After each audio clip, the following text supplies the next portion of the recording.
தொலைக்காட்சி நேயர்கள் அனைவருக்கும் வணக்கம்.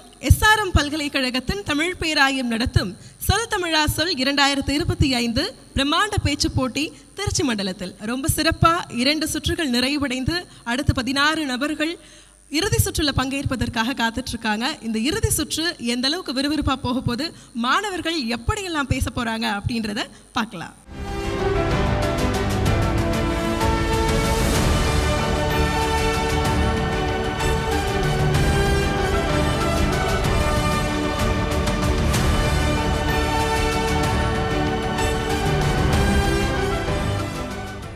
இரண்டாவது சுற்றுல போட்டியிட்ட 31 நபர்கள்ல இருந்து இறுதி சுற்றுக்கு தகுதி அடைந்திருக்கக்கூடிய அந்த 16 நபர்கள் யார் அப்படின்றத இப்போ நம்மளுடைய நடுவர், பட்டிமன்ற பேச்சாளர், தன்னம்பிக்கை பேச்சாளர் புதுகை பாரதி அம்மா அறிவிக்க போறாங்க. சொல்லில் உயர்வு தமிழ் சொல்லே, அதை தொழுது படித்திடடி பாப்பா. தமிழ் சொல்லுக்கு பெரிய வேகமும் ஆற்றலும் உண்டு. அதை ரொம்ப அழகா வந்திருக்கக்கூடிய இந்த மாணவ மாணவிகள் சரியா பயன்படுத்தினீங்க அப்படின்னு நான் சொல்லுவேன்.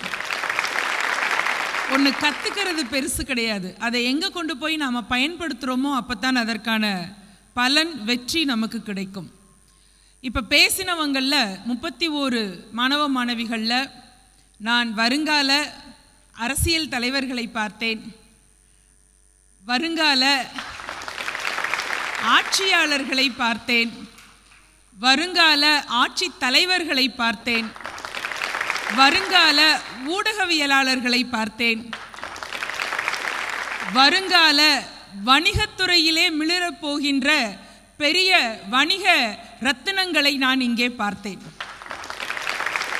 பேச தெரிந்த பிள்ளை எங்கே போனாலும் ஜெயித்து விடும் என்பார்கள். நம்ம கிராமங்களில் சொல்லுவாங்கல்ல, வாயுள்ள பிள்ளை பிழைக்கும் அப்படின்னு. எனக்கு இது ரொம்ப பிடிச்சமான ஒரு பழமொழி இது.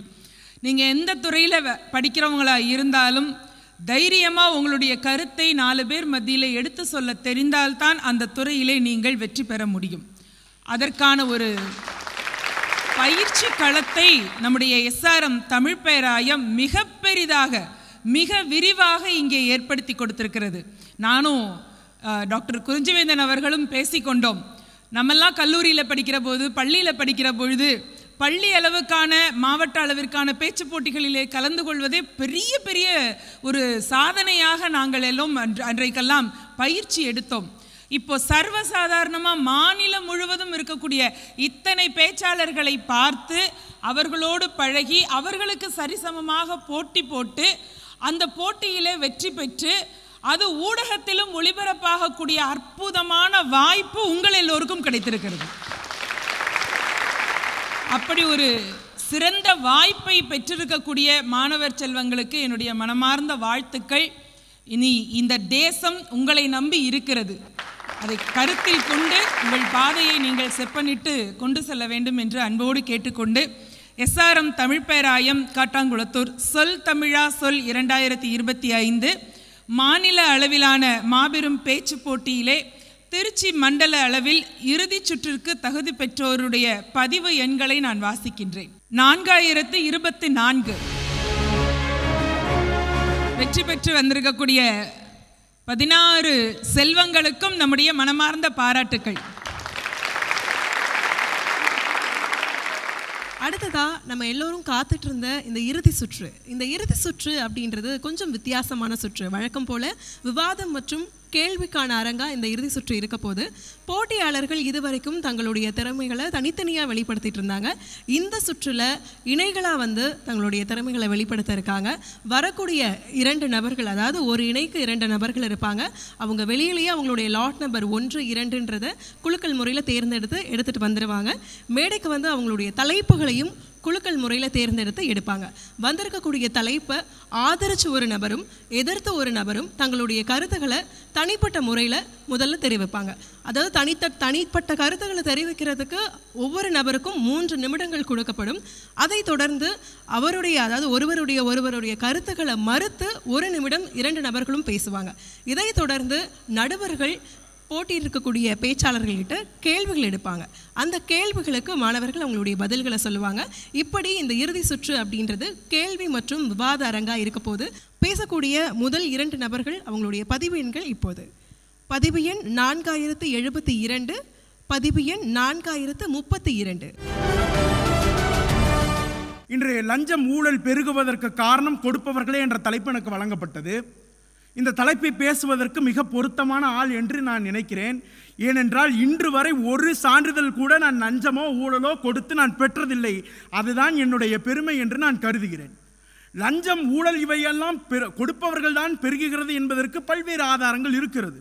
முதலில் நீங்கள் இந்தியன் 2 திரைப்படத்தை எடுத்துக்கொள்ளலாம், இந்தியன் 1ஐயும் நீங்கள் எடுத்துக்கொள்ளலாம். அவற்றில் கொடுப்பவர்கள் இருக்கும் வரை வாங்குபவர்கள் இருந்து கொண்டுதான் இருப்பார்கள். எப்போது மக்களாகிய நான் கொடுக்க மாட்டேன், நேர்மையான வழியிலே வாங்குவேன் என்று நாம் சொல்கிறோமோ அப்போதுதான் இந்த சமுதாயத்திலே சிறந்தபடியாக நேர்மையான ஒரு ஆட்சி நடக்கும் என்பதை இந்த மக்கள் புரிந்து கொள்ள வேண்டும். ஒரு ரோடு சரியா இல்லைன்னா கூட சரி இது இப்படித்தான் அப்படின்னு விட்டு போறவங்க மத்தியில் எதற்காக இந்த ரோடு போட்ட, ஏன் வரிப்பணத்தில் இதை நான் கொடுத்துருக்கேன் என்று கேள்வி கேட்பவர்கள் இருந்து விட்டால் இந்த லஞ்சமும் ஊழலும் பெருகி இருக்குமா என்று கேட்டால் நிச்சயமாக பெருகி இருக்காது. லஞ்சம் ஊழல் பெருகுவதற்கு காரணம் வாங்குபவர்களே. நெருப்பில் இலை பிரித்து நெய்யிலே ஊற வைத்து நெஞ்சுதறியில் நெய்தெடுத்து ஒட்டுமொத்த மானிடத்திற்கும் பொன்னாடை போற்றி அதில் எந்த மாவட்டங்கள் எடுத்தாலும் லஞ்சம் ஊழல் பெருகுவதற்கு காரணம் வாங்குபவர்களே ஆகும். எக்காலம் தொடர்ந்தாலும் அக்காலம் எண்ணிட்டிலும் ஆட்சி செய்பவர்கள் லஞ்சம் கொடுத்துத்தான் வாக்கை பெருகி கொண்டிருக்கின்றன. இன்று நான் தேர்தலில் போய் நின்றாலும் முதலில் எனது எண்ணத்திற்கு வருவது நான் எப்படி வெற்றி பெறுவது என்று மட்டும்தான். ஆகவே லஞ்சம் ஊழல் பெருகுவதற்கு காரணம் வாங்குபவர்களே. நீங்கள் எவ்வாறு ஒரு தேர்தல் நேரத்திலே ஒரு நேர்மையான ஆட்சி வருவதை தடுத்துவிட்டு இந்த பணத்திற்காக ஜனநாயகத்தை பணநாயகமாக மாற்றிவிட்டீர்களோ அன்று நீங்கள் சொல்ல முடியாது லஞ்சமும் ஊழலும் வாங்குபவர்களுக்குத்தான் என்று. நீங்கள் எப்போது நீங்கள் கொடுக்காமல் இருக்கிறீர்களோ அப்போது நேர்மையான அதிகாரிகள் உருவாகி விடுவார்கள். எப்போது நீங்கள் கொடுக்காமல் இருக்கிறீர்களோ அப்போது பணநாயகம் ஜனநாயகமாக மாற்றப்பட்டு விடும். எனவே லஞ்சம் ஊழல் கொடுப்பவர்களை தான் வாங்குபவர்களால் அல்ல. ஐயா, ஒரே விவாதம், ஒரே கேள்வி. முதல் கேள்வி, உங்களுக்கு 18 வயது ஆகிவிட்டதா இல்லையா? ஆகிவிட்டது தானே. 2020 நீங்கள் எந்த ஆட்சிக்கு போட போகிறீர்களோ லஞ்சம் கொடுப்பார்களா இல்லையா கேட்பீர்கள். எழுதி வைத்துக் கொள்ளுங்கள், நீங்கள் கேட்பீர்கள் தான். ஏன் லஞ்சம் ஊழல் கொடுத்து கொடுத்து கொடுத்து ஆட்சியை ஓட்டு போடுங்கள், நாங்கள் தான் ஜெயிக்க வேண்டும், நீங்கள் ஓட்டு போர்த்தால் தான் நாங்கள் எங்களால் வாழ முடியும் என்றெல்லாம் பேசி லஞ்சம் ஊழல் கொடுத்து ஓட்டு கேட்கிறீர்களே என்று கூறி என் விவாதத்தை முடிக்கிறேன். ஒரு வேட்பாளர் நிற்கிறார் தேர்தலுக்கு அப்படின்னா நீ எவ்வளோ கொடுப்பேன்னு தான் கேட்குறான் வாக்காளன் தான் கேட்குறாங்க. அவன் என்ன செய்வான்னு 4 பேர் இருந்தால் 4 பேர் என்ன செய்வாங்கன்னு கேட்குறாங்க. அப்போ வாக்காளன் என்பவன் இப்படி இருக்கும் பொழுது வாங்குபவன் கெட்டுப்போவான் தானே. கொடுப்பவர்கள் பழகி பழகி பழகி வாங்குவவர்களுக்கு விட்டு பிறகுதான் வாங்குபவர்களே நீங்கள் எதற்கு கஷ்டப்பட்டுக்கிட்டு நானே கேட்டுக்கிறேன் என்று பழகி விட்டார்கள். ஐயா, லஞ்சம் கொடுக்கறதுக்கான அடிப்படை காரணமா என்னவா இருக்கும்னு நீங்க நினைக்கிறீங்க? என்னை பொறுத்தளவில் லஞ்சம் கொடுப்பதற்கு அடிப்படையான காரணம் தேவைகள் இந்த சமுதாயத்தில் பெரிய அளவில் அதிகரித்து விட்டன என்பதுதான் நிதர்சனமான உண்மை. பொது உடைமை சமுதாயத்தில் இருந்த முறையும் மக்கள் எல்லாருக்கும் உதவிகரமாக தான் இருந்தாங்க. எப்போது தனி உடைமை சமுதாயம் ஆகிவிட்டதோ அப்போதுதான் இந்த மாதிரி லஞ்சம் ஊழல் பெருகுவதற்காக காரணமாக இருக்கிறது. நன்றி, வாழ்த்துக்கள். இந்திய இளைஞர்கள் வெளிநாட்டு வேலையை விரும்புவது சரிதான். திரைக்கடலோடியும் திரவியம் தேடு. அண்டை நாட்டுக்கு சென்றாவது என் வீட்டை முன்னேற்றிவிட மாட்டேனா என்று துடிக்கும் இந்நாட்டு இளைஞர்களின் துடிப்பை நாம் எண்ணாலும் எழுத்தாலும் கூறவே முடியாது. ஆம், எனது தந்தை ஒரு விவசாயி, எனது பாட்டனும் ஒரு விவசாயி, எனது பூட்டனும் ஒரு விவசாயி. அது எனக்கு பெருமைதான். ஆனால் 3 தலைமுறைகளாக என்னுடைய குடும்பம் ஒரு அடித்தர மட்ட குடும்பமாக தான் இருந்து வருகிறது. என்னுடைய துறையோ, அதாவது நான் படிக்கும் துறையோ செவிலியர் துறை. இந்நாட்டில் இருந்தால் என்னுடைய மாத வருமானம் வெறும் 15,000 மட்டுமே. ஆனால் நான் ஜெர்மனி போன்ற நாடுகளுக்கு சென்றால் என்னுடைய மாத வருமானம் 3 லட்சம். நான் எதை விரும்புவேன்? இந்திய இளைஞர்கள் வெளிநாட்டு வாழ்க்கையை தேர்ந்தெடுப்பது சரியே என்று கூறுகிறேன். நீங்கள் பணம் சம்பாதிக்கலாம், கோடி கோடியாக காசு சம்பாதிக்கலாம். பணத்தை வைத்து பணத்தை மட்டும் உண்ண முடியாது. சொந்தம் வேண்டும், நமக்கு என்று ஒரு கூட்டம் வேண்டும். நாம் செத்தால் நம்மை தூக்கி புதைக்கையாவது ஒரு உரிமை கொண்டாட ஒரு நாதி வேண்டும். நாதியத்து கதியத்து கலங்கினாம நிக்கையில நினைத்து பாருங்கள், ஏதோ ஒரு தேசமாம், அந்த தேசத்துக்கே பண்பாடு சொல்லி தந்த பரம்பரையில் வந்தவர்கள் நாங்கள். இவர்கள் அனைவரும் சொல்லுவார்கள், ஆம், வெளிநாடு சென்றால் பணம் சம்பாதிக்கலாம் என்று. பணம் சம்பாதிக்கலாம், சரி, எல்லோரும் போய் சாகிறான், நானும் போய் சாகிறேன் என்று சாகலாமா? இது எவ்வளவு பெரிய மடத்தனம் என்பதை நீங்கள் சிந்தித்து பாருங்கள். வேலைக்கேற்ற ஊதியம், ஊதியத்திற்கேற்ற பெருமை மிக்க வாழ்வு நாம் வாழ்ந்தாலே எதற்கு மற்ற நாடுகளில் கையேந்த வேண்டும்?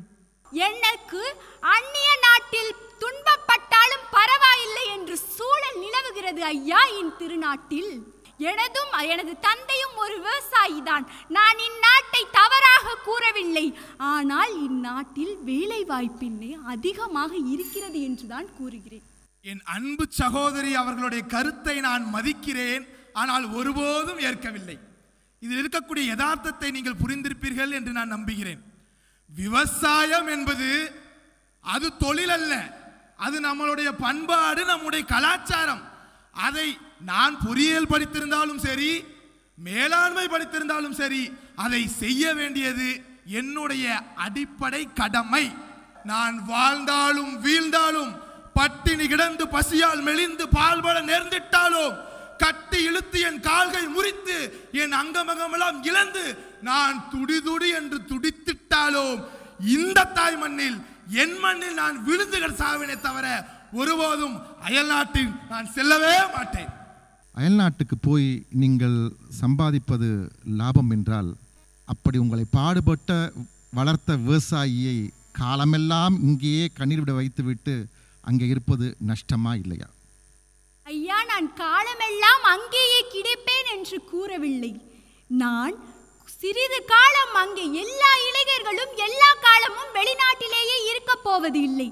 எனது குடும்பத்திற்கு தேவையான அளவை பணத்தை ஈட்டிவிட்டு இங்கே வந்து சென்று எனது விவசாயத்தையும் நான் மேம்படுத்தி என் விவசாய தந்தையையும் நான் மேம்படுத்துவேன் என்பதை தான் நான் இங்கே கூறுகிறேன்.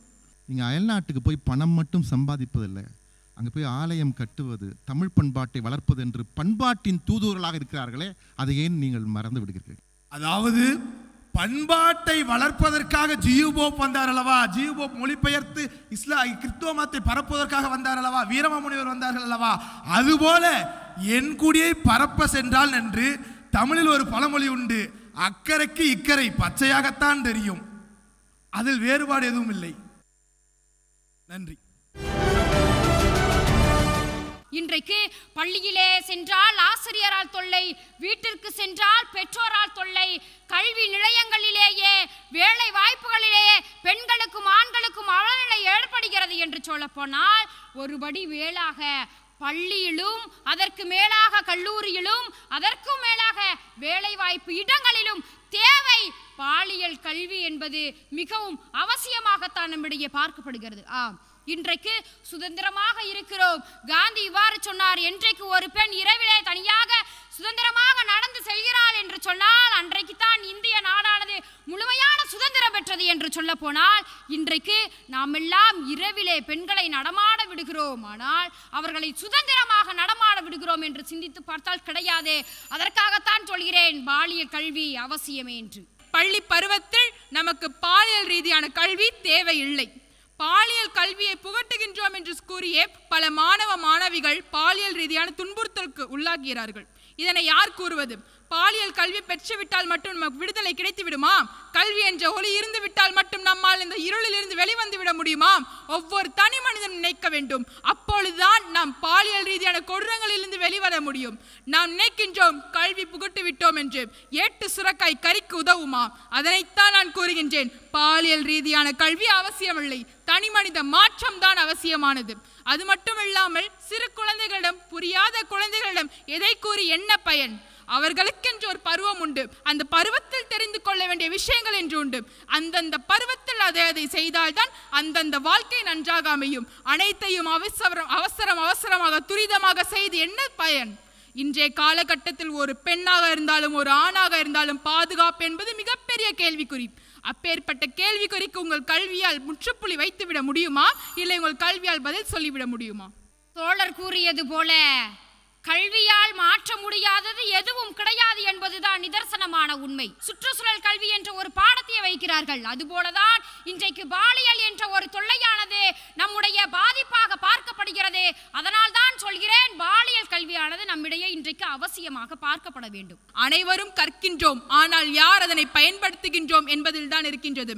கல்வியினை நீங்கள் புகுட்டி விடலாம், கல்விக்கு நீங்கள் மதிப்பெண் கொடுத்து விடலாம், நீங்கள் ஒரு தேர்வு வைத்து விடலாம், நீங்கள் அதனை சொல்லிக் கொடுத்து விடலாம். ஆனால் அதனை வாழ்க்கையில் நெறிமுறைப்படுத்த வேண்டும் நினைக்க வேண்டியது ஒவ்வொரு தனி மனிதனுடைய மனசாட்சியில் தான் இருக்கின்றது, அவனுடைய முடிவில் தான் இருக்கின்றது. அதனால் தான் நான் கூறுகின்றேன், பாலியல் ரீதியான கல்வி அவசியமில்லை, தனி மனித மாற்றம் தான் அவசியம் என்று நான் கூறுகின்றேன். வகுப்பறையில் முன்ன பின்ன தெரியாத மற்றவங்க கூட இருக்க முன்னாடியே கூச்சம் வரும்னா, வீட்டில் இருக்க தாய் சொன்னால் நமக்கு கூச்சம் வராதா? இந்த பாலியல் விஷயங்களை வீட்டிலேயே சொல்லலாம், ஒரு தாயால் சொல்லிவிட முடியும்னு நீங்கள் சொன்னீங்க ஒரு கருத்து. அப்போ அந்த கூச்சம் வராதா? வகுப்பறையில் தன்னுடன் பயிலும் மாணவ மாணவிகளை சகோதரியாகவும் அல்லது நண்பியாகவும் பார்க்கின்றார்கள். வீட்டில் தன்னுடைய சகோதரி, தாய் அவர்கள் தான் இருப்பார்கள். நம்முடைய தாய் ஒரு விஷயத்தை நம்மிடம் சொல்லும் போது அதை நம்ம புரிந்து கொள்ளும் விஷயம் வேறு. அதனை அவர்கள் சொல்வதே வேறொரு வழியாக இருக்கும், வேறொரு விதமாக இருக்கும். ஆனால் வகுப்பறையில் இருக்கின்ற போது நாம் மட்டும் சிந்திக்க மாட்டோம். நமது அருகில் வேறொரு மாணவன் இருப்பான், அவனுடைய சிந்தனை வேறு மாதிரி இருக்கும், அவனுடைய நோக்கங்கள் வேறாக இருக்கும்.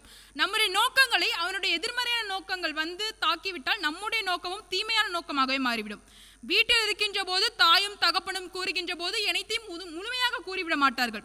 எதனை தெரியப்படுத்த வேண்டுமோ அதனை சொல்லி தெரிய விடாமல் சில விஷயங்களை சொல்வார்கள். அதனால் தான் சொல்கின்றேன், வீட்டிலிருந்து வருகின்ற அறிவுதான் பாலியலில் சிறந்தது. வகுப்பறையில் நாம் கற்கின்றது அவசியமில்லாத ஒன்று என்றுதான் என்னுடைய வாதம்.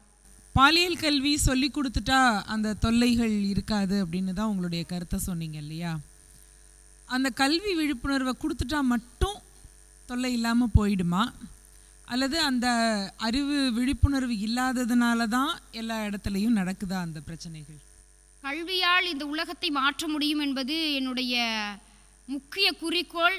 குறிப்பாக பெண்களுக்கு இருக்கக்கூடிய வேளையிலேயே ஆசிரியரின் அறிவுரையானது மாணவரை நிச்சயம் சென்றடையும். பாலியல் கல்வியானது அவசியமாக்கப்பட வேண்டும். அவசியமாக்கினால் அது நடைமுறையில் சாத்தியமாக்கப்படும்.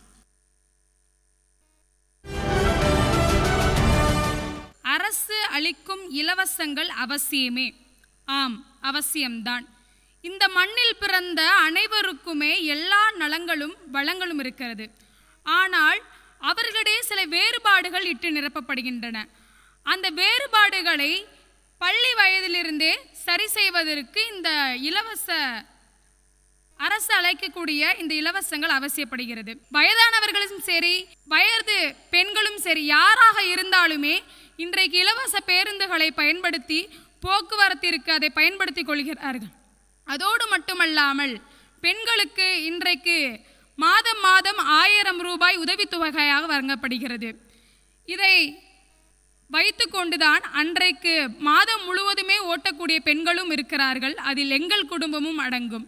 இப்படி அரசு பெண்களுக்கு மட்டுமல்லாமல் பொது மக்களுக்காகவும் பல நலத்திட்டங்களை வழங்கி வருகிறது. அதனால் தான் இன்றைக்கு சமுதாயமும் பொருளாதார நிலையும் உயர்வடைந்திருக்கிறது. ஆகவே அரசு அளிக்கக்கூடிய இலவசங்கள் அவசியமே என்று நான் கூறுகிறேன். அரசு அளிக்கும் இலவசங்கள் இங்கு அவசியமில்லை. ஒரு குழந்தை பிறக்கிறது, அந்த குழந்தைக்கு அரசு இலவசமாக தடுப்பூசி வழங்குகிறது. அந்த குழந்தை பள்ளிக்கு செல்கிறது, அந்த குழந்தைக்கு தேவையான பள்ளி சீருடையிலிருந்து எடுத்து செல்லக்கூடிய பை வரை அனைத்தையும் அந்த அரசு இலவசமாக கொடுக்கிறது. அவன் மேல் பள்ளி படிப்பிற்கு வருகிறான். அங்கு அவனுக்கு மடிக்கணினியும் சைக்கிளும் இலவசமாக வழங்கப்படுகிறது. அவன் கல்லூரி படிப்பிற்கு வருகிறான். மாதந்தோறும் 1000 ரூபாய் வழங்கப்படுகிறது. பின்பு அவன் வேலை இல்லாமல் இருக்கும் காலத்தில் இந்த அரசு அவனுக்கு 1000 ரூபாய் அளிக்கிறது. வேலை இல்லாமல் வீட்டில் இருக்கக்கூடிய மகளிருக்கு இந்த அரசு 1000 ரூபாய் அளிக்கிறது. இதெல்லாம் இலவசமா? கேட்கிறேன், இதெல்லாம் இலவசமா? நம்மிடம் வரியாக வாங்கப்பட்ட ஒவ்வொரு ரூபாயும் சேர்க்கப்பட்டு அங்க 1000 ரூபாயாக நமக்கு இலவசமாக வருகிறது இல்லையா? அந்த இலவசம் நமக்கு தேவையா? பயணிகளுக்கு பேருந்தில் இலவசமாக பயணச்சீட்டு கொடுத்தார்கள் என்பதை நான் ஏற்கிறேன். ஆனால் அதனால் இங்கு எவ்வளவு அவல நிலை தெரியுமா? இங்கு எவ்வளவு கீழான நிலை, இந்த பெண்களின் மீது எவ்வளவு கீழ்த்தனமான செய்திகள் அதனால் பேசப்படுகிறது தெரியுமா? ஒரு பெண் பேருந்தில் அமர்ந்து சென்றால் நீ இலவசமாக தானே செல்கிறாய் என்றான் ஒரு ஆண். அதுவே ஒரு ஆண் சென்றால் அங்கு அவன் பணம் கொடுத்து செல்கிறான். எனவே இங்கு இலவசம் என்பதால் அதிகமாக பெண்கள் பாதிக்கப்படுகிறார்கள். எனவே இன்றைய அரசிடம் நான் கையேந்தி கேட்பது, இலவசம் என்ற பெயரில் எங்களை ஒருபோதும் கொச்சப்படுத்தாதீர்கள். அப்படி கொச்சப்படுத்தக்கூடிய இலவசம் எங்களுக்கு ஒருபோதும் அவசியம் இல்லை என்பதுதான் என்னுடைய கருத்து. எங்களுடைய வரி பணத்தை தான் எங்களுக்கு திரும்ப 1000 ரூபாய் கொடுக்கிறீர்கள் என்று கூறினீர்கள் அல்லவா? அப்பொழுது என்றால் அதை வேண்டாம் என்று கூற வேண்டுதானே? ஏன் அனைவரும் பெற்று கொண்டிருக்கிறோம், அதனால் பயனடைகிறோம். இங்கு வேண்டாம் என்று சொல்லக்கூடிய நிலை வந்தாலும் வளைந்தே பழக்கப்படுத்தப்பட்ட ஒரு சமுதாயத்தில் நேராக நடப்பவர்களை பார்த்தால் சற்று திமிரு பிடித்தவர்களாகத்தான் தெரிவார்கள் என்கிறார் ஜெயகாந்தன். அந்த கூற்றினை சற்று இங்கு ஏற்று பாருங்கள். அனைவரும் வேண்டும் வேண்டும் என்று தெரியக்கூடிய இந்த நிலையில் நான் மட்டும் ஒற்றை பெண்ணாக நின்று எனக்கு வேண்டாம் வேண்டாம் என்று கதறினாலும் அது அங்கு நடக்குமா? அது இந்த அரசு ஏற்குமா? நீங்கள் இலவசமாக 1000 ரூபாயோ 2000 ரூபாய் கொடுப்பதை விட அவனுக்கு அந்த பணத்தை சம்பாதிப்பதற்கு நீங்கள் கற்றுக் கொடுத்தால் இது போல கையேந்தும் நிலை வராது அல்லவா? அதற்கும் தான் இன்றைக்கு அரசு ஏற்பாடு செய்திருக்கிறது. நான் முதல்வன் என்ற ஒரு திட்டத்தின் மூலமாக இன்று பல்வேறு மாணவர்களுக்கு பகுத்தறிவு தரக்கூடிய ஒரு கல்வியை அளித்து கொண்டிருக்கிறதே, அதல்லவா இலவசமான திட்டம். அது மூலமாக எத்தனையோ மாணவர்கள் பயனடைந்து கொண்டிருக்கிறார்கள். அதிலும் நானும் ஒருத்தி என்பதை பெருமையுடன் கூறிக்கொள்கிறேன். பெண்களுக்கு மதிப்பு இல்லை பேருந்து பயணங்கள்ல அப்படின்னு அதுக்கு முன்னாடி பெண்களை ரொம்ப மதிச்சாங்களாமா? மதித்தார்களா மதிக்கவில்லையா என்பதை விட இரண்டையும் ஒப்பிட்டு பார்க்கும்போது இன்றைய நிலையில் பெண்கள் தாழ்த்தப்படுகிறார்கள் என்பது இங்கு உண்மை. நன்றி நன்றி நன்றி. தமிழர்கள் விருந்தோம்பில் உயர்ந்தவர்கள். அதனால்தான் இது சோழர்களின் பூமி, இது சோறுடைத்த பூமி என்று பழமொழிகள் எல்லாம் நாங்கள் சொல்லுகிறோம். நாங்கள் எல்லோரும் அடுத்தவர்களுக்கு உணவு ஊட்டும் போது கூட இது தாத்தாவுக்கு, இது பாட்டிக்கு, இது அப்பாவுக்கு, இது அம்மாவுக்கு என்று பிரித்து கொடுத்து உண்ணுங்கள், எல்லோருக்கும் கொடுங்கள் என்று சொல்லி கொடுக்கும் பண்பை தமிழர்களுக்கு கற்றுக் கொடுக்கிறார்கள் எங்கள் பாட்டியும் எங்கள் தாத்தாக்களும். அப்படிப்பட்ட பண்பு உடையவர்கள் நாங்கள். எங்கள் தமிழர்கள் இந்த மண்ணிலே யாராவது வந்தால் முதலிலே வம்பு செய்வர்களிடம் வாழடு, அன்போடு வருபவர்களுக்கு இலையை போடு என்று பழமொழியில் சொல்லுகிறார்களே, எங்கள் தமிழ் பண்பு எவ்வளவு உயர்ந்தது. தமிழர்களினுடைய இல்லங்களில் விருந்தோம்பல் என்பது போற்றப்படவில்லை. காக்கை குருவி எங்கள் ஜாதி, பிறப்போக்கும் எல்லா உயிர்க்கும் பகுத்துண்டு பல்லுயிர் ஓங்குதல் என்று சொல்லிய பண்பாட்டில்தான் இன்றைக்கு தமிழர்களினுடைய இல்லங்களில் விருந்தோம்பல் என்பது போற்றப்படவில்லை என்று நான் கூறுகின்றேன். அதற்கு உதாரணம் ஒன்று கூறலாம். என்ன தெரியுமா? இன்றைக்கு யாருடைய இல்லங்களிலாவது காக்கை குருவி எங்கள் ஜாதி என்று சொல்லிய இல்லங்களில் இன்றைக்கு அதற்கு வெயில் காலங்களில் தண்ணீர் தாகம் எடுக்குமே, அதுவும் ஒரு உயிர்தானே, அதற்கும் பசி எடுக்குமே என்று யாராவது உணவு வைக்கின்றோமா? அத்தகைய உணவு வைக்கின்ற பண்பாடுதான் இன்றைக்கு இருக்கின்றதா? இல்லை என்றுதான் சொல்ல வேண்டும். விருந்தோம்பல் என்பது எதனால் தோன்றுகின்றது? தன்னிடம் இருக்கக்கூடிய ஏதோ ஒன்றை கொடுப்பதாக இருக்கின்றது, விருந்தோம்பல் செய்வதாக இருக்கின்றது. ஆனால் இன்றைக்கு அது இல்லை என்பது என்னுடைய கருத்து. கோவிட் காலங்களிலே உலகம் எல்லோரும் எப்படி இருந்தார்கள்? இந்தியா இந்தியா என்று நம்மிடம் வந்து கையை ஏந்தினார்களே, இந்தியா கைவிட்டதா? அள்ளி கொடுத்ததல்லவா நாம் இந்திய தாய்நாடு. அப்படிப்பட்ட ஒரு நாடு நம்முடைய நாடு.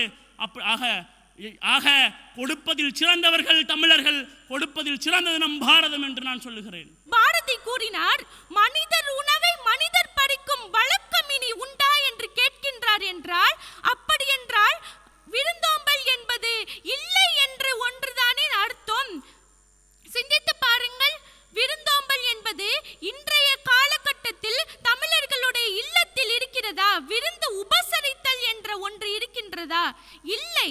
அன்றைக்கு யாரென்றே தெரியாதோரை அழைத்து நாம் இன்றைக்கு விருந்தோம்பல் செய்கின்றோமா? இல்லை.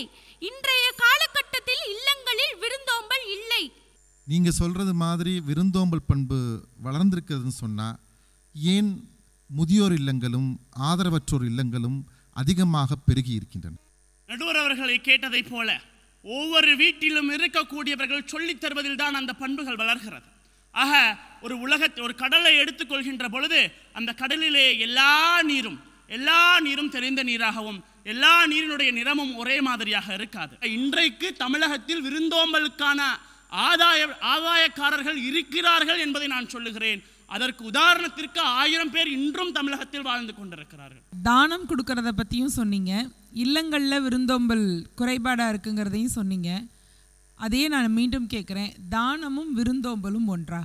நபிகள் நாயகர் அவர்களுடைய மனைவி நபிகள் நாயகத்திற்கு உணவு சமைத்து வைத்திருப்பார். அத்தகைய உணவு சமைத்து வைத்திருக்கின்ற போது அவர் வேறு ஒரு ஏழைக்கு கொடுப்பார். ஆனால் அதுதான் விருந்தோம்பலும் தானமும். ஆனால் இன்றைக்கு தமிழர்களுடைய இல்லங்களில் இந்த விருந்தோம்பலும் சரி தானமும் சரி இல்லை என்பதுதான் அர்த்தம். தனக்கு மட்டுமே வேண்டும் என்று எதிர்பார்த்து கொள்கின்ற ஒரு உலகம், எதிர் வீட்டை கூட எதிரியாய் பார்க்கின்ற உலகாய் இன்றைக்கு மாறிவிட்டது. நன்றி. அரசியல் பிழைத்தோர்க்கு அறம் கூற்றாவது இன்றைக்கும் பொருந்தும் என்பதே என்னுடைய தலைப்பு. இதற்கு மிகச்சிறந்த உதாரணம் 4 வருடங்களுக்கு முன்னால் நடந்த தமிழக சட்டமன்ற தேர்தல். வாக்குறுதி பட்டியலில் கொடுத்திருந்த ஏறத்தாழ பல்வேறு திட்டங்களை அரசு அமலுக்கு வந்த ஓராண்டு காலத்திற்குள் அல்லது 2 ஆண்டு காலத்திற்குள் நிறைவேற்றி இருக்கிறது. பெண்களுக்கான இலவச பேருந்து அதில் ஒரு மிகச்சிறந்த திட்டமாகும். அரசியல் தலைவர்கள் வாயை திறந்தாலே பொய்தான் கூறுவார்கள் என்பதெல்லாம் அதுதான் ஒரு ஆகச்சிறந்த பொய். பொய் சொல்லி அரசியலில் பிழைப்பது என்பது சாதாரண செயல் அல்ல. இங்கு உண்மை பேசுவோர் யார், பொய் பேசுவோர் யார் என்பதை தமிழக மக்கள் நன்கறிவார்கள். இந்திய தேசத்தில் எங்கும் இல்லாத பெருமளவில் 2 மாபெரும் திராவிட கட்சிகள் மாறி மாறி அரசாண்ட வரலாறு தமிழ்நாட்டில் தான் இருக்கிறது. ஒரு அரசியல் கட்சியை சேர்ந்த ஒரு தலைவர் பொய் சொல்லி கட்சி நடத்துவதை தமிழக மக்கள் ஏற்றுக்கொண்டிருந்தால் ஏன் ஆட்சியை மாற்றி மாற்றி ஒப்படைக்க போகிறார்கள்? என்னுடைய கிராமம், நான் திருச்சி மாவட்டம் துறையூரை சேர்ந்த பச்சைமலைக்கு அடிவாரத்தில் இருக்கிற சோபனபுரம் என்ற கிராமத்தை சேர்ந்த பெண். பச்சை மலையில் படிக்கின்ற ஒரு அரசு பெண் மாணவி JEE தேர்வில் 90 விழுக்காடு மதிப்பெண் எடுத்ததற்காக அரசாங்கம் சென்னையில் இருந்து இறங்கி வந்து பச்சை மலையில் இருக்கின்ற அந்த மாணவியை பார்த்து விசாரித்து விட்டு போன கதையை நான் நேரடியாக என் கண்ணில் பார்த்தேன். படியுங்கள், உங்களுக்கான அனைத்தையும் நாங்கள் செய்து கொடுக்கிறோம் என்று கூறிய அரசின் வாக்கு அங்கே ஊர்ஜிதமாகி இருக்கிறது. பொய் சொல்லி பிழைப்பு நடத்த வேண்டிய தொழில்கள் வேறு எவ்வளவோ இருக்கின்றன. அரசியல் அதற்கான குறியீடு கிடையாது. இவர் சொன்னது போல JEE மதிப்பில் 90 விழுக்காடு எடுத்ததற்காக அரசு அதிகாரிகள் தனது வீட்டிற்கு வந்தார்கள் என்று கூறியுள்ளார்கள். அது அவர்கள் அரசு அதிகாரிகள் அவர்களின் வாக்குறுதிகளை பெறுவதற்காகவே வந்துள்ளார்கள் என்பதே உண்மையான கட்டமாகும். அரசு அதிகாரிகள் வாக்குறுதிகளை பெறுவதற்கு முன்பாக பல விஷயங்களை சொல்லுவார்கள். வென்றதற்கு பிறகாக பல விஷயங்களை சொன்னதே செய்யவும் மாட்டார்கள். மக்களுக்காக நல்லது செய்ய வேண்டும் என்ற எண்ணத்தில் ஒன்றும் அரசியல்வாதிகள் பல செயல்களை செய்யவில்லை. காமராஜனையும் கக்கனையும் அவ்வாறு சொல்லிவிட முடியுமா? இல்லை, வேந்தர் தொலைக்காட்சிக்கு SRM பல்கலைக்கழகத்தின் உரிமையாளர், என்னுடைய பாராளுமன்ற தொகுதியின் முன்னாள் MP திரு பாரிவேந்தர் ஐயா அவர்கள் இத்தொகுதியில் நான் வெற்றி பெற்றால் 300 இலவச சீட்டுகளை வழங்குவேன் என்று கூறினார். வெற்றியும் பெற்றார், வழங்கியும் காட்டினார். அதை இல்லை என்று சொல்லிவிட முடியுமா?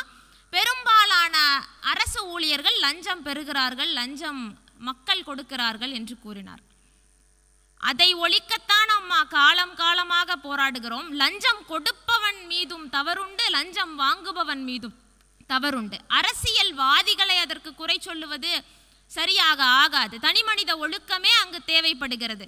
எங்கே எந்த தவறு நடந்தாலும் அதற்கு ஆட்சியில் இருக்கும் முதலமைச்சரை கேள்வி கேட்பது சரியானதாக எனக்கு தோன்றவில்லை. உங்களுக்கான கேள்வி, அரசியல் பிழைத்தோருக்கு அறம் கூற்றாகும் என்பது இன்றைக்கு பொருந்தாதுன்னு நீங்கள் பேசுகிறீங்க. உங்களுடைய தலைப்பு உங்களுக்கு கொடுத்தது அதுதான். தலைப்பு அப்படி பொருந்தாதுன்னா உங்களால் எதிர்காலத்துக்கு நீங்கள் என்ன சொல்லுவீங்க? யாரை நீங்கள் மாடலாக காட்டுவீங்க? வருங்கால இளைஞர்கள் தான் எதிர்காலத்துக்கு இருக்கணும் ஐயா. எதிர்கால இளைஞர்களுக்கு நீங்கள் யாரை காட்டுவீர்கள்? நீங்கள் இப்போ கக்கனை சொன்னீங்க, காமராஜரை சொன்னீங்க. எதிர்கால இளைஞர்களுக்கு நீங்கள் யாரை காட்டுவீர்கள்? எந்த அரசியல்வாதி பிரச்சனைகளை கூறுகிறானோ அவனுக்கு வாக்களிக்க கூடாது. எந்த அரசியல்வாதி பிரச்சனைக்கான தீர்வை கூறுகிறானோ அவனுக்கு வாக்களித்து அரசியல் நடத்த வேண்டும். அரசியல் பிழைத்தோருக்குன்னு இருக்குல்ல, இந்த பிழைத்தோருக்குங்கிற சொல்லுக்கான பொருள் என்னவா நீங்க புரிஞ்சிட்டு இருக்கீங்க? நான் என்ன புரிஞ்சிட்டேன் என்பதை கூறுகிறேன். அரசியலை முதன்மையாக செய்பவர்கள் அவர்கள்தான் அரசியலை வைத்து பிழைப்பவர்கள் என்று நான் அர்த்தம் எடுத்துக்கொண்டேன். அரசியல் பிழைத்தோர்க்கு அறம் கூற்றாகும் என்பது இந்த இடத்துல கூற்று அப்படின்னா யமன், பிழைத்தோர்க்கு அப்படின்னு சொன்னா அரசியலில் தவறு செய்தவர்களைத்தான் பிழைத்தோர் என்ற சங்க இலக்கிய தமிழ் வார்த்தையில பயன்படுத்தி இருப்பாரு இளங்கோவடிகள். அதை இங்கே கொடுத்துருக்காங்க. இது ஒரு அனுபவம். நீங்க இந்த துறையில படிக்காததுனால உங்களுக்கு அது தெரியல. நான் அதை தெரியலைங்கிறத நான் தவறா சொல்லல, தெரிஞ்சுக்கிறதுக்கான வாய்ப்பாக இந்த மேடை அமைஞ்சிருக்கு.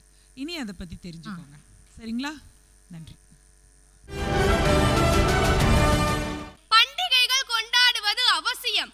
காரணம் என்னவென்று சொன்னால், ஒரு ஆண்டு முழுவதும் உழைத்து களைத்த மக்கள் தங்களை உற்சாகப்படுத்திக் கொள்வதற்கான ஒரே காரணியாக இருக்கக்கூடியது நம்முடைய பண்டிகைகள் தான்.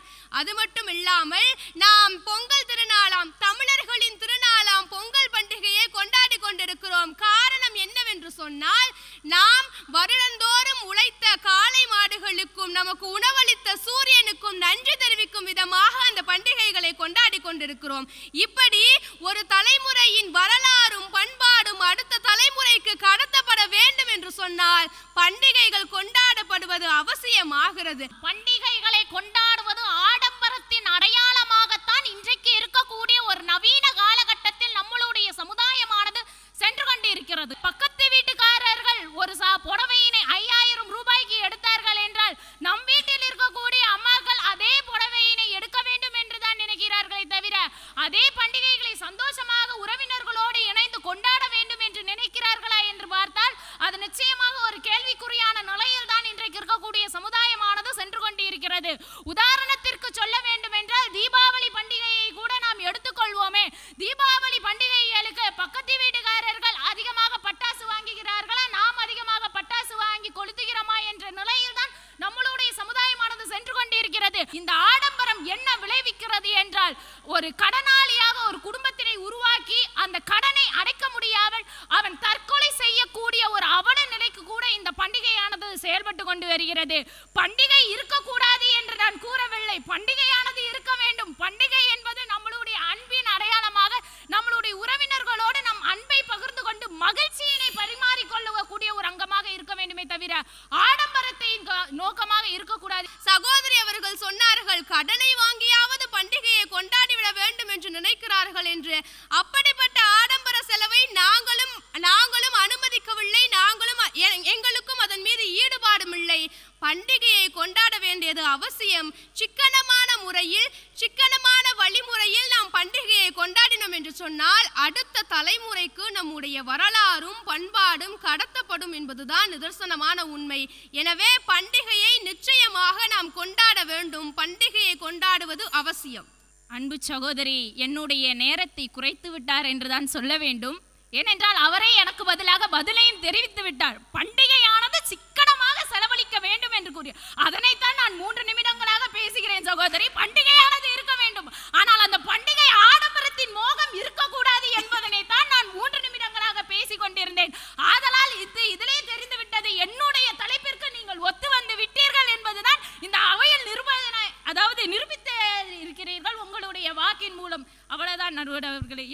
கருத்தானது முடிந்து விட்டது. ஏற்கனவே இந்த அலைபேசி, இன்றைக்கு பணிச்சுமை, அதனால குடும்பங்கள் எல்லாம் உடைந்து போயிருக்கக்கூடிய சூழ்நிலையில் குடும்பங்களே குடும்பங்களாக இல்லை. அப்படிப்பட்ட சூழ்நிலையில் நம்மை இணைக்கின்ற ஒற்றை புள்ளிகள் இந்த பண்டிகைகள் மட்டும்தான். அப்போது பண்டிகைகள் தேவைதானே? ஐயா, நீங்கள் சொல்லுவதை நான் மறுக்கவில்லை. பண்டிகையானது தேவை. ஏனென்றால் இன்றைக்கு இருக்கக்கூடிய சமுதாயத்தில் பணத்திற்காகவும் ஓடிக்கொண்டே இருக்கும். எதனையோ பணம் பணம் என்று வேலையை நோக்கி நாம் ஓடிக்கொண்டே இருக்கும் பொழுது நமக்கான தேவையாக ஒரு பண்டிகையானது தேவைப்படுகிறது. நாம் அதிலிருந்து வெளிவந்து நம்மளுடைய சந்தோஷத்தினை பகிர்ந்து கொள்வதற்கு பண்டிகையானது தேவைப்படுகிறது. சந்தோஷத்தினை பகிர்ந்து கொள்வதற்காக மட்டுமே தவிர அந்த ஒரு நாள் நாம் செலவு செய்யக்கூடிய பணத்திற்காக 1 வருடங்கள் உழைத்து அதனை அடைக்கக்கூடிய அளவிற்கு பண்டிகைகளை ஆடம்பரமாக செலவு செய்ய வேண்டாம் என்பதுதான் என்னுடைய கருத்தாகும். பண்டிகைகள் மூலமா தான் அன்பை பரிமாறிக்க முடியுது அப்படின்னு சொன்னீங்கல்ல. அப்ப பண்டிகைகள் இல்லாத நாட்கள்ல சண்டை போட்டா பரவாயில்லையா? இல்லைங்கம்மா, என்னன்னா இப்போ கணவன் மனைவி 2 பேரும் சேர்ந்து இருக்கிறதே ஒரு கடினமான சூழ்நிலையா இருக்கு. பணி காரணத்தினால வேற வேற ஊர்களில் இருந்து பணியாற்றிட்டு இருக்காங்க. ஒரு குடும்பம் ஒன்னா இருக்கிறதே ஒரு பெரிய கஷ்டமான காலகட்டத்தில் நம்ம வாழ்ந்துட்டு இருக்கோம். அப்போ நம்ம 2 பேரும் சந்திக்கிறதே பெரிய விஷயமா இருக்கும் போது அந்த பண்டிகையை ஒரு மையமா வச்சுதான் 2 பேருமே சந்திக்கிறாங்க. ஒரு குடும்பமா, குழந்தைங்களா இருக்கட்டும், கணவன் மனைவியா இருக்கட்டும், தாத்தா பாட்டியா இருக்கட்டும், அப்போ அந்த இடத்துல பண்டிகை அந்த காரணம் இருக்கிறனாலதான் அவங்க எல்லாத்தையும் ஒரே புள்ளியில இணைக்க முடியுது. அப்போ பண்டிகை அவசியம் தானே? நாட்டின் முன்னேற்றத்திற்கு அதிகம் பயன் வகுப்பது தனியார் துறையே என்று உங்களோடு பேச விளைகிறேன். இன்றைய காலத்தில் அரசாங்கம் மட்டும் ஒரு நாட்டிற்கு உதவி செய்ய முடியும் என்று நினைத்தால் அது சாத்தியமற்ற ஒன்று. தனியார் துறைகளின் முயற்சியாலும் வளர்ச்சியாலும் தான் இன்றைய நாடு ஒரு வல்லரசு நாடாக, வளர்ந்த நாடாக இருந்து கொண்டிருக்கிறது என்பதுதான் நிதர்சனமான உண்மை.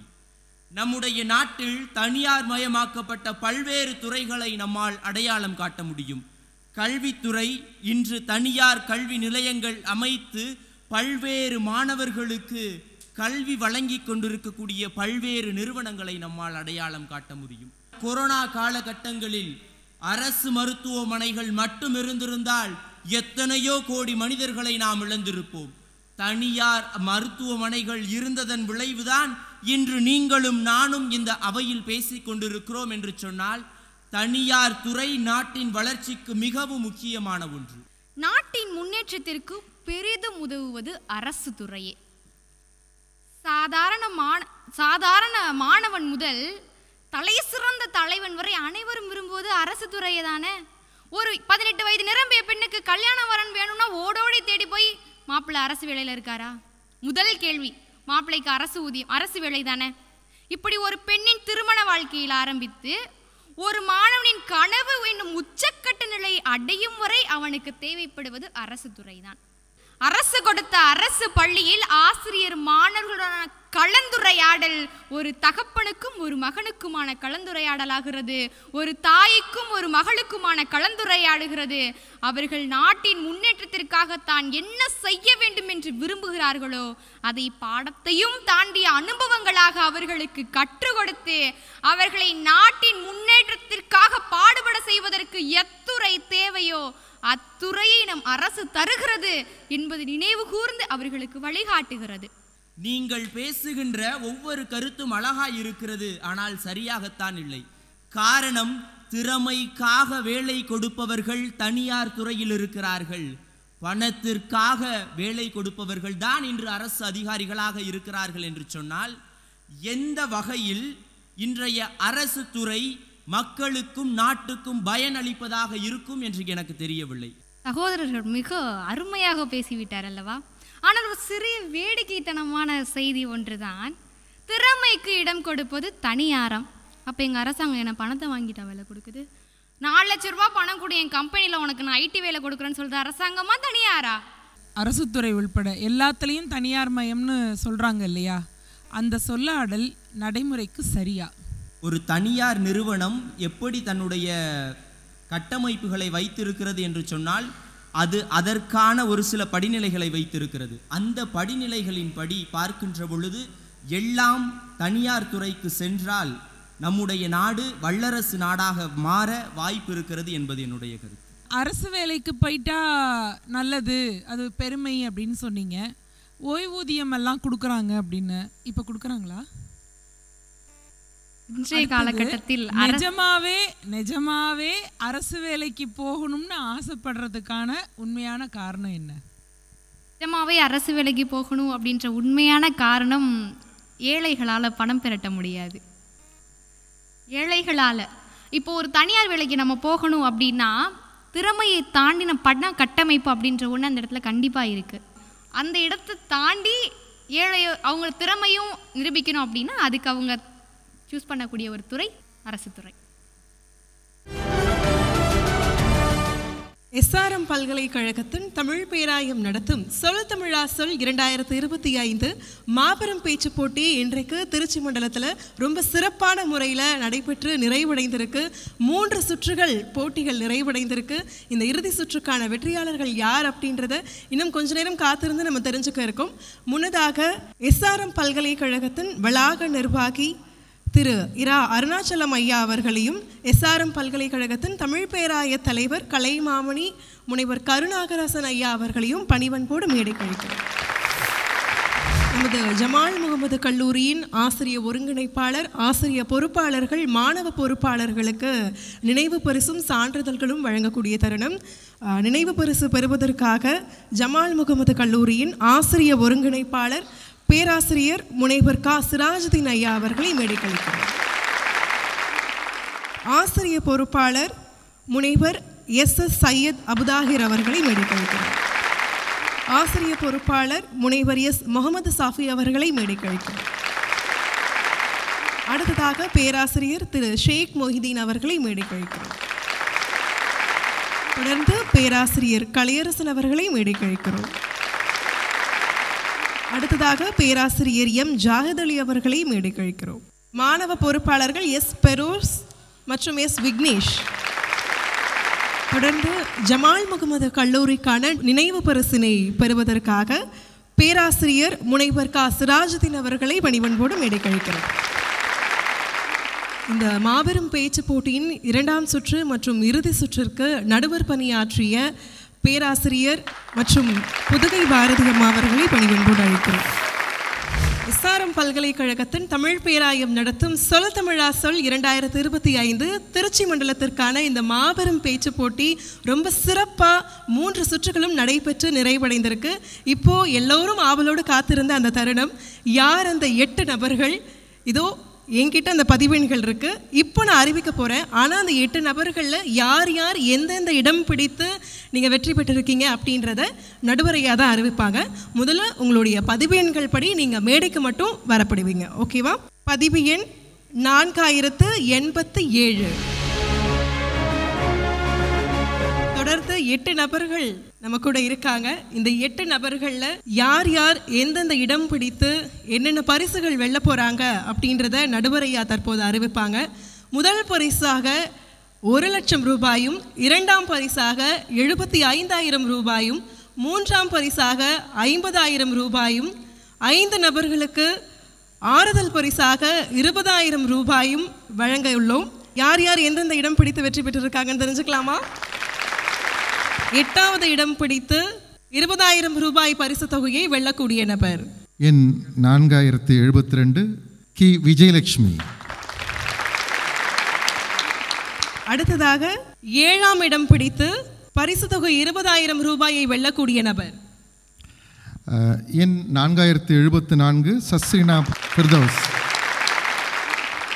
அடுத்ததாக 6ஆம் இடம் பிடித்து 20,000 ரூபாய் பரிசு தொகையை வெல்லக்கூடிய நபர் ந. யாஸ்மின் பேகம்.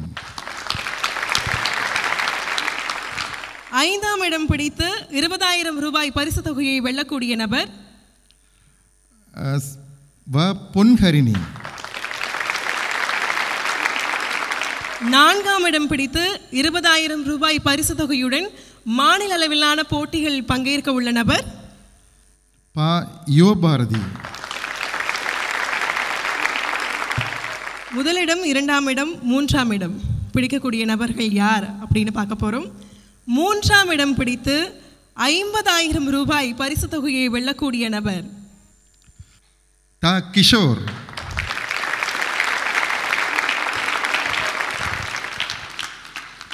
மீதமுள்ள அந்த 2 நபர்கள் முன்னாடி வரலாமே. ஒரு கவுண்ட் டவுன் போயிடலாமா? 10, 9, நீங்களும் சொல்லுங்க, 8, 7, 6, 5, 4, 3, 2, 1. முதலிடம் பிடித்து 1,00,000 ரூபாய் பரிசு தொகையை வெல்லக்கூடிய நபர். மறுபடியும் 10 எடுத்து தொடங்கலாமா? அந்த அதிர்ஷ்டசாலி SRM தமிழ் பேராயம் வழங்குகின்ற அந்த முதல் பரிசை பெறுகின்ற அதிர்ஷ்டசாலி வைஜெயந்தி.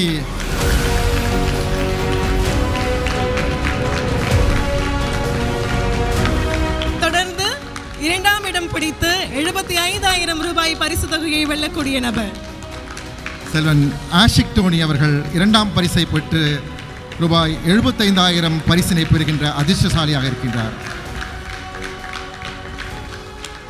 SRM பல்கலைக்கழகத்தின் வளாக நிர்வாகி திரு ரா அருணாச்சலம் ஐயா அவர்கள் மாணவர்களுக்கு சான்றிதழ்களை வழங்க உள்ளார்கள்.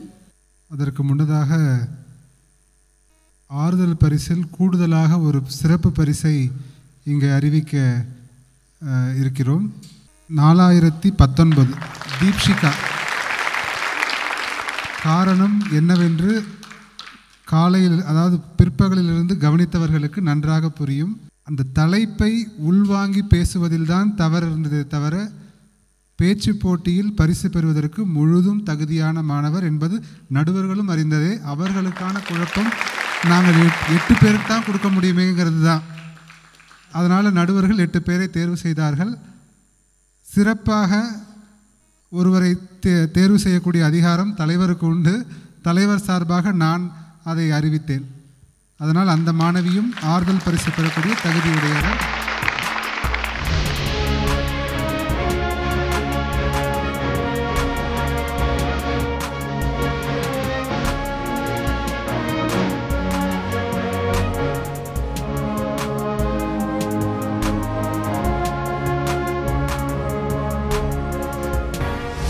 SRM தமிழ் பேராயம் நடத்தக்கூடிய சொல் தமிழா சொல் 2025ற்கான திருச்சி மண்டலத்தினுடைய வெற்றியாளர். திருச்சி மண்டலத்தில் நடைபெற்ற இந்த பேச்சு போட்டியில் முதல் பரிசு பெற்று ரூபாய் 1,00,000 வென்றுள்ளேன்.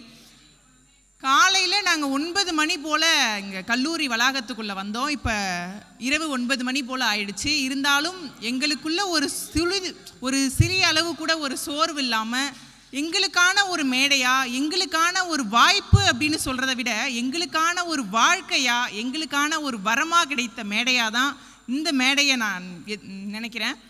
ஏன்னா எத்தனையோ கல்லூரி மாணவர்கள் பேச்சாளர் ஆக வேண்டும், எழுத்தாளர் ஆக வேண்டும், தமிழை நேசிக்க வேண்டும் அப்படின்னு சொல்லிட்டு வளர்ந்துட்டு இருக்காங்க. ஆனால் அவர்களுக்கெல்லாம் சரியான வாய்ப்பு கிடைக்குதா அப்படின்னு கேட்டால் அது கேள்விக்குறியாக தான் இருந்துகிட்ருக்கு. ஆனால் இந்த SRM தமிழ் பேராயம் எங்களை போன்ற கல்லூரி மாணவர்கள் எல்லாம் சிகரம் தொட வேண்டும் என்பதற்காகவே இப்படி ஒரு மேடையை அறிமுகம் செய்து கொடுத்திருக்கிறது. இப்போ வந்துட்டு நான் ரொம்ப சந்தோஷமாக இருக்கேன். காரணம் என்னென்னா, நம்ம காலேஜில் சேர்றப்ப எல்லாரும் சொல்லுவாங்க தமிழாக எடுத்திருக்கிற அப்படின்னு.